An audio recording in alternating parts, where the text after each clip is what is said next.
স্মরণকালের ভয়াবহ বন্যায় নোয়াখালীর ৮টি উপজেলার ৮৭টি ইউনিয়ন এখন পানিতে নিমজ্জিত।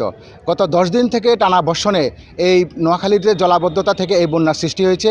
নোয়াখালীর যে ৮৭ ইউনিয়নের মধ্যে সবচেয়ে বন্যা প্লাবিত এলাকা হলো বেগমগঞ্জ, সোনাইমুড়ি, সেনবাগ, সদর এবং সুবর্ণচর।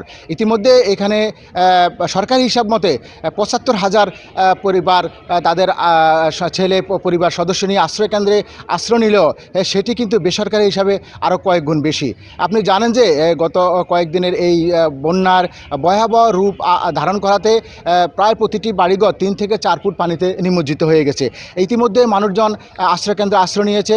তবে এই আশ্রিত মানুষের পাশে বিভিন্ন রাজনৈতিক দলের পাশাপাশি প্রতিদিন দেশের দূর দূরান্ত থেকে বিভিন্ন ধরনের স্বেচ্ছাসেবী সংগঠন, রাজনৈতিক ব্যক্তিত্ব, শিল্প প্রতিষ্ঠান সহ নানা ধরনের সংগঠনের উদ্যোগে কিন্তু প্রতিদিন এখানে ত্রাণ সামগ্রী দেওয়া হচ্ছে।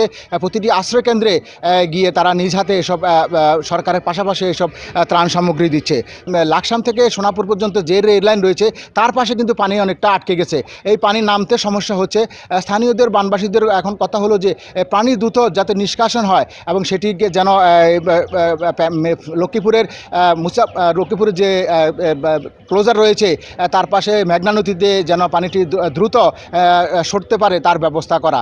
ইতিমধ্যে সরকারি হিসাব মতে যে ৭৫,০০০ জন আশ্রয়কেন্দ্রে আশ্রিত রয়েছে তাদেরকে সরকারের পক্ষ থেকে প্রায় ২৫ লক্ষ টাকা বরাদ্দ করা হয়েছে এবং ১৭০০ মেট্রিক টন চাউল দেওয়া হচ্ছে। তবে বন্যায় সবচেয়ে ক্ষতি হয়েছে রাস্তাঘাট, বসতবাড়ি, ফসলি জমি সব।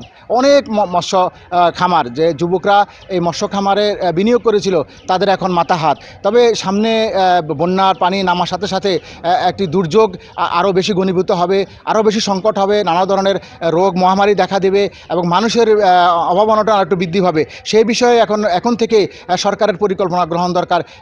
বন্যার পানি সরার সাথে সাথে এই ধরনের সংকটগুলো যেন দ্রুত সমাধান করে মানুষ আবার স্বাভাবিক পর্যায়ে ফিরে আসে।